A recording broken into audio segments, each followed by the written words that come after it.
In this tutorial, I will review how to use adjustment layers as a non-destructive edit to add and change color or tonal values to an image or a portion of your image.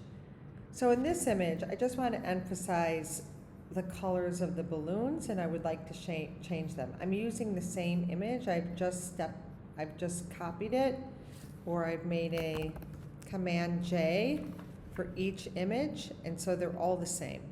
So now the first thing I'm going to do is go up to my select, load layers, and I'm going to get a selection that I made for balls here. I'm going to then go down here to this half moon and make sure that my image is selected. I'm actually going to keep this one its original color, and I'm going to change the second layer. And I'm going to go here and I'm going to click on hue and saturation. So in hue and saturation, you can change the hue, which is the color, the saturation, which is the intensity, and the lightness, which is the light and dark of an image. So I'm going to change my hue to like a purplish color, and kind of push the saturation and make it a little lighter. And then I'm going to accept it. Just close that. Now I want to make this a clipping path. Basically, an adjustment layer will affect all the layers that it is below it, unless I want it to just affect the one layer underneath, which I do. So I'm going to click on here on the adjustment layer and go up to Layer, Create Clipping Path. And it's going to clip right to this, the second layer here. So next I'm going to go to this one and layer number 3. Okay, once I have my selection, I'm going to go to posterize and play around with that, and can really kind of alter this in kind of a weird way, but it might be kind of fun. Okay. Then last, I'm going to go to my final image. I'm going to bring in my selection, load it.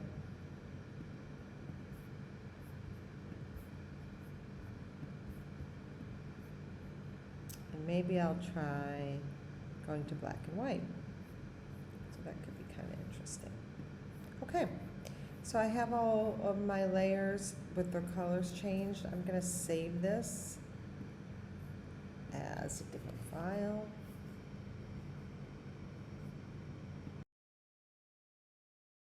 Once I'm ready to commit to the colors that I have adjusted on my layers, so you need to make a clipping path for each one of these. Once you make your clipping path, it clips directly to the layer below it instead of all the layers below it. So you need to go to Layer, Create Clipping Path. Okay. Once I feel pretty confident about all my layers here, my colors, I'm going to save this as a save as and make this as my original working file. So I'm going to save this as file. We're now ready to prepare our timeline with our layers for a short animation. So we're going to go up to the window and bring up the timeline. The timeline will appear below your image. And I'm going to get rid of my background color. I don't need it. So the first thing I'm going to do is make sure I set my Create Frame Animation to the proper selection. There's Create Video Timeline and Create Frame Animation. You want to make sure you're selecting Create Frame Animation. That's what we're doing, not working with video right now. So once that's selected, I'm going to select the layer at the bottom of my stack, make sure it's selected, and then click Create Frame Animation. Once I do that, it activates the timeline, and we're setting this up for movement. So here I have it, the first frame, the first layer has become a frame, and then I'm going to go into this flyout menu and select Make Frames from Layers. You're telling Photoshop, hey, I want the rest of my layers in my timeline, so I can make a make them into frames. So click that, and then all your frames will go into here. It's 100%. Okay, so now I have every single image that corresponds to my layers, which should be actually named 01, 02, 03, 04. And then if I play my animation, you can see that my balloons change colors really fast. I can slow that down if I want. Down here at the bottom of each image is your timer, and you can decide how fast or slow you actually want your images to move from one to the next. So if you want to change all of them, 0 is the fastest. If you want to change all of them, you can hold down your Shift key and select all 4, or how many there are, and then just click down here, and you can change all of them to a different time frame if you want to slow things down a little bit.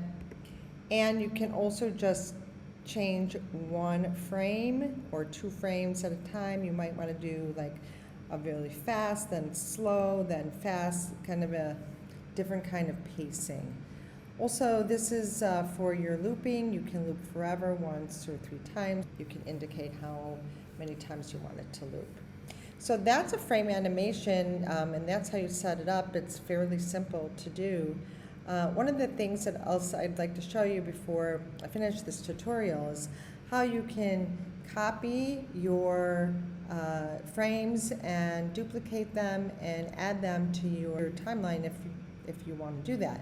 So I am going to select all of my images and go under this flyout menu and say copy frames, and then I'm going to select the very last frame, and I'm going to say select paste frames, and it's going to paste after this selection. So I've already selected 4, and then it's going to put the 4 frames in here again. So it's really going to extend my animation a bit. I want to reverse these because I want 8 to start right after 4. So now I'm going to click all 4 again, select all 4 of them, and go onto the flyout menu one more time and select reverse frames. Now this way I have my black and white. I think I'm going to get rid of that one because it's a repeat. So now I have 8 frames instead of 4 frames. I'm trying to get to 12 frames pretty quickly. This is basically how you set up an animation. There's a lot more you can do, and I'm going to show you some tips and tricks in the next tutorial.